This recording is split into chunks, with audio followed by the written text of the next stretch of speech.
Bon, dans la prochaine étape, on va faire quelque chose de vraiment important. On va définir dans notre JavaScript un nouveau concept qu'on va appeler une balle. Okay? Donc, on a plusieurs balles de ping-pong dans notre projet JavaScript. Donc, ça va valoir la peine. On peut en avoir jusqu'à 10, par exemple. Vous allez peut-être choisir d'en avoir plus. Donc, ce qu'on va faire, c'est qu'on va se créer un nouveau fichier ici dans le répertoire JS qu'on va appeler balle.js. Okay? Et puis, on va indiquer à Java avec le mot spécial class qu'on définit un nouvel objet qui s'appelle une balle. Donc, une balle va avoir des attributs. Okay? Une balle va avoir une position x, y, va avoir un rayon, va avoir une couleur, et va avoir une certaine deux autres paramètres qu'on va appeler dx et dy qui vont décrire le nombre de pixels qui vont être déplacés en x et y à chaque fois qu'on va vouloir avancer notre balle. Donc, ça correspond un peu à la vitesse de la balle en deux dimensions. OK, donc en JavaScript, quand on définit un nouveau concept qu'on va utiliser souvent dans une application, par exemple, ici, on va avoir plusieurs balles, donc c'est normal qu'on se définisse un concept de balle. Et on va préciser avec une méthode très spéciale qui s'appelle constructor tous les paramètres qui vont définir notre balle. Si par exemple on est en train de travailler un site pour vendre des automobiles, bien, on aurait une classe ici qui s'appellerait automobile avec un A majuscule. Okay? Quand c'est une classe, on met une lettre majuscule. Et puis dans cette, on aurait une méthode qui s'appellerait constructor aussi, où on aurait par exemple le fabricant de l'automobile, la marque de l'automobile, l'année, la couleur, le kilométrage. À Jean de Lamennais, par exemple, on a beaucoup d'élèves, donc on a une classe qui s'appelle élève avec un E majuscule, et puis on aurait une méthode constructor où on aurait le nom, le prénom, le numéro d'élève, le niveau, le groupe et un paquet d'autres informations aussi. Donc, on va revenir là-dessus assez souvent d'ici la fin de l'année avec la notion de classe. Donc, ici, quand on définit une classe, il y a un autre mot vraiment spécial qui est utilisé en JavaScript qui s'appelle this. Donc, ça vient préciser que quand on parle d'un nouveau centre, x, y et d'un rayon, bien, ça s'applique très spécifiquement à cette balle précise, to this ball. Okay? Donc, quand on utilise le mot this point en JavaScript, ça vient définir un attribut de l'objet qu'on est en train de conceptualiser. Donc, quand on pense à une balle, ça nous prend un attribut X, un attribut Y, un rayon, un déplacement en X, un déplacement en Y et une couleur. Donc, c'est pour ça qu'on voit le mot « this » répété plusieurs fois pour dire que ce sont des attributs spécifiques à une balle. Vous allez voir un peu quand je vais utiliser ça, là, que ça va commencer à prendre un peu plus de sens. OK, donc si on a fait ça, dans le fond, on a juste créé une genre de structure dans la mémoire de notre ordinateur qui vient de dire qu'à une balle, on associe un paquet de nombres et une couleur. Donc, ça ne fait pas grand-chose. Mais vous allez voir que on va pouvoir se définir d'autres méthodes pour dessiner la balle. Donc, par exemple, ici, si on va vouloir dessiner notre balle, OK? Donc, on va se créer une fonction pour faire ça. OK, donc rappelez-vous qu'on a vu précédemment comment on faisait pour dessiner un cercle. Ça nous prend un X, un Y, un rayon, essentiellement. Donc, ce que j'ai fait, c'est que je suis allé copier ce code-là qu'on avait déjà inscrit avant. Et puis, je l'ai reproduit ici. Donc, on veut commencer un nouveau trait. On veut indiquer la valeur du centre. Et la valeur du centre, c'est this x. Okay? Donc, c'est le x qui est propre et spécifique au cercle qu'on est en train de dessiner présentement. Même chose pour le y, même chose avec le r. Puis je vous avais dit ici qu'on avait toujours le 0 math.pi fois 2 false qui nous permet de tracer le cercle complet. Donc on va le mettre ici puis on va l'oublier. La couleur qu'on va utiliser, c'est la couleur qu'on a déterminée quand on a créé notre cercle. Et puis on fait un fill. Ici, j'ai des points-virgules qui ne sont pas vraiment nécessaires. Vous pouvez les laisser là, c'est pas bien grave. Donc, maintenant notre balle, on peut créer la balle dans un premier temps et la dessiner dans un deuxième temps. Donc, on va voir comment on peut faire ça dans notre programme. Bon, étant donné qu'on vient de rajouter du nouveau JavaScript dans notre programme, on va venir l'inclure, c'est-à-dire le charger dans notre fichier HTML. Donc, je vais prendre ça ici, je vais le copier. Donc, je vous avais dit dans l'introduction, ou enfin dans un des premières vidéos, qu'on viendrait charger des modules complémentaires ici. Mais on va venir indiquer que dorénavant, on veut aussi inclure dans notre programme tout le code JavaScript qui se trouve à être dans le fichier bal.js. OK, donc maintenant, c'est notre fichier HTML qui fait le lien entre tous nos fichiers. OK. Si on retourne maintenant à notre pong.js d'un peu plus tôt, ici, on était en train de tracer des cercles. Maintenant, on va tracer des balles. OK, donc maintenant, ce qu'on va vouloir faire, c'est se créer une balle, OK, et la dessiner. Donc, ici, on a dans notre concept de balle, on a une façon de créer la balle avec notre constructeur. Et puis, en JavaScript et dans plusieurs autres langages informatiques, on va utiliser le mot new pour se créer une nouvelle balle. Et ensuite, on va invoquer la méthode dessiner pour tout simplement la dessiner. Donc, si on va voir dans le Pong, la dernière fois qu'on s'était laissé, on avait tracé des cercles ici, donc c'était beaucoup d'écriture pour tracer un cercle. Là. Juste pour tracer deux cercles, c'était beaucoup de choses. Donc, ce qu'on va faire, c'est qu'on va enlever tout ça. OK, on va enlever tout ça. Puis, on va se dire qu'on va tracer, par exemple, deux balles, B1 puis B2. On va voir qu'on va faire ça différemment. Donc, on va se créer une variable qu'on va appeler B1. Et B1, c'est maintenant une balle. Donc, on dit on utilise la variable, le mot-clé new pour dire qu'on veut tracer une nouvelle balle. Il faut préciser les valeurs en X puis en Y. Donc, par exemple, si on veut que ce soit à 100 en X, 200 en Y, avec un rayon de 20 pixels. Bon, présentement, notre balle ne bouge pas, mais supposons qu'elle se déplaçait de 1 pixel en X et de 1 pixel en Y à chaque fois. Et on va lui donner une couleur. Tiens, par exemple, on va décider que c'est une balle rouge. OK? Bon, si on fait ça, on va voir qu'il ne se passe rien. Donc, effectivement, il ne se passe absolument rien parce qu'on a défini notre balle dans la mémoire de notre système, mais on n'a pas dit à notre programme de dessiner la balle encore. Donc, on a une méthode qui nous permet de la dessiner. Je vous rappelle ici, c'est ce qu'on a fait aux lignes 13 à 17. Donc, maintenant, on a tout simplement à invoquer ici, dans Pong, qu'on veut dessiner cette balle-là. OK?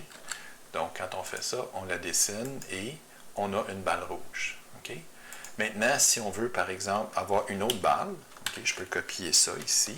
On peut avoir une autre variable qu'on appelle, par exemple, la balle 2, okay, qui va commencer, qui va se tasser, par exemple, qui va être un peu plus à droite de notre écran, puis peut-être un peu plus en haut. Et tiens, on va la faire plus petite et on va la mettre... tiens, en bleu, cette balle-là. OK? Et on veut dessiner la balle B2. Donc ici, par exemple, on aurait pu, dans un premier temps, définir nos deux balles et ensuite de ça, décider de les dessiner. De les dessiner, effectivement. Donc, on va aller voir ce que ça donne. Donc, on voit qu'on a une plus petite balle qui est dessinée ici. Bon, maintenant, ça deviendrait ardu de toujours spécifier balle 1, balle 2, balle 3. Si on a 10 balles, 100 balles, 1000 balles, ça deviendrait vraiment très, très, très, très compliqué. Donc, ce qu'on va faire à la place, c'est qu'on va se créer une variable qu'on va appeler balle avec un S qui va être un array. OK? Et puis, ce qu'on va faire maintenant, c'est que quand on va créer une nouvelle balle, on va ajouter cette balle-là à notre array. Comme ça, bien, toutes nos balles vont être bien rangés dans un tiroir de classeur. Donc, comment on fait ça?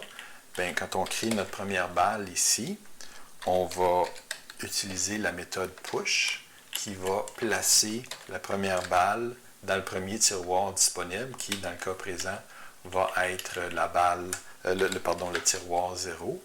Et puis, on va faire la même chose ici. Attention, je suis en train de commettre une petite erreur. Balle avec un S, push. Donc, ici, on est en train de créer nos deux balles. Voilà, donc on a créé une première balle qu'on a mis dans le premier tiroir de notre array, et on a créé une deuxième balle aussi, une balle bleue qu'on a placée dans le premier tiroir. Puis, tiens, je vais créer une troisième balle. OK. Je vais créer une troisième balle qui va être noire. OK. Pardon. Je vais mettre d'autres dimensions ici. On va la commencer à 400. On va la commencer plus vers le bas de la page. On va la rendre un peu plus grosse. Puis la couleur va être noire. Donc notre array contient maintenant 3 balles. Si on veut, par exemple, les dessiner, ces balles-là, on va pouvoir parcourir tous les tiroirs de notre array, sortir le contenu de la balle et dessiner cette balle-là. J'ai fait une vidéo là-dessus, ça fait quand même quelques semaines, mais on peut utiliser une méthode qui s'appelle for-each, qui va nous dire qu'on peut parcourir chacune des balles, une après l'autre. OK, donc on s'est dit que ce qui nous intéresse présentement, c'est de prendre notre array de balles, et pour chacune des balles, on va invoquer la fonction qui est ici indiquée à la ligne 22. Donc, ici, on a une variable, un paramètre,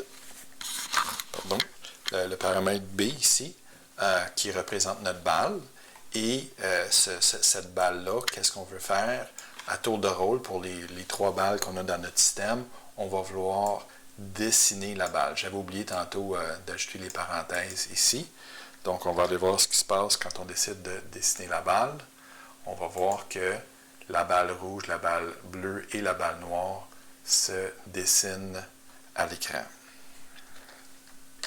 OK, maintenant, ce que je vais faire là, ne le faites pas dans votre code à vous, ça ne vaut pas la peine, c'est juste pour vous expliquer comment une animation peut fonctionner. Nous autres, on va utiliser une autre méthode qui est plus avancée, mais juste pour vous donner une idée. Bon, voici ce que j'ai fait, OK?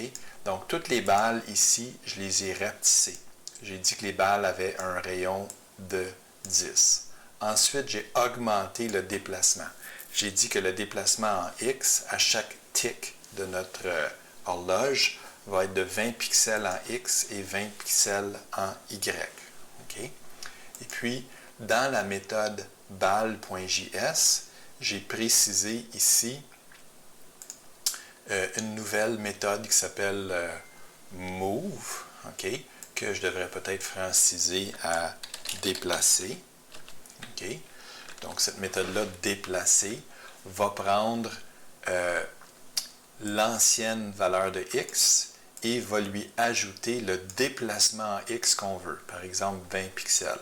Et puis, on va faire la même chose en y. On va prendre la vieille valeur de y plus le déplacement en y qu'on veut à chaque itération de notre boucle va devenir notre nouvelle valeur de y. Bon, maintenant ici, ce qu'on va vouloir faire ensuite, c'est de... ici, et puis ne faites pas ça dans votre programme, faites juste voir comment ça se passe. Ici, ce que j'ai fait, c'est que j'ai utilisé la méthode setInterval, OK? Et à chaque seconde, on va exécuter le code qui est ici. Donc, ce qu'on va faire, c'est qu'on va parcourir tous les tiroirs du array balle, et pour chaque balle que j'ai nommée B ici, dans un premier temps, on va la dessiner et ensuite on va la déplacer selon les paramètres ici. Donc, on va la déplacer de 20 pixels en X et 20 pixels en Y.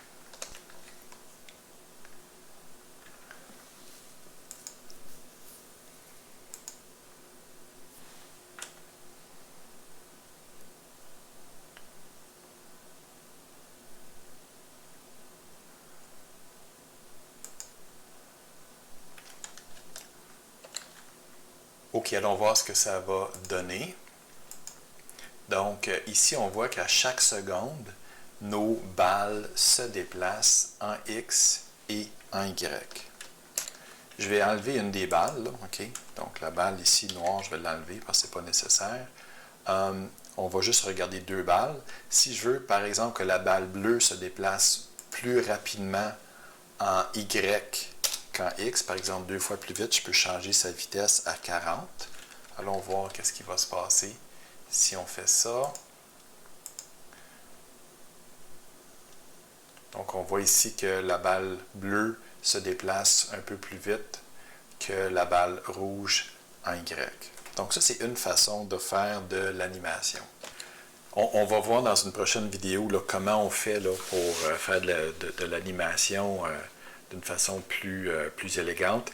Ici, vous avez remarqué aussi que l'ancienne balle est toujours visible à l'écran. On pourrait toujours l'effacer aussi, puis ensuite montrer la nouvelle. Ça fait que ça, on aurait plus l'impression d'avoir du mouvement. Mais je voulais juste vous indiquer ici que ça, c'est un peu le principe. C'est qu'à chaque intervalle de temps, la balle va, on va devoir déplacer les valeurs de X et de Y. Ici, ce que j'ai fait, c'est que j'ai changé l'intervalle. Donc, à chaque demi-seconde, on va faire bouger nos balles. Donc, voici, on voit que ça semble aller un petit peu plus vite, là. OK? Donc, je vais m'arrêter là. Le but de cette section, c'était de vous montrer comment on peut prévoir des nouveaux concepts, des nouvelles classes qui s'appellent balles, puis on va voir qu'on va peut-être avoir à se rajouter des méthodes au fur et à mesure qu'on avance dans notre projet.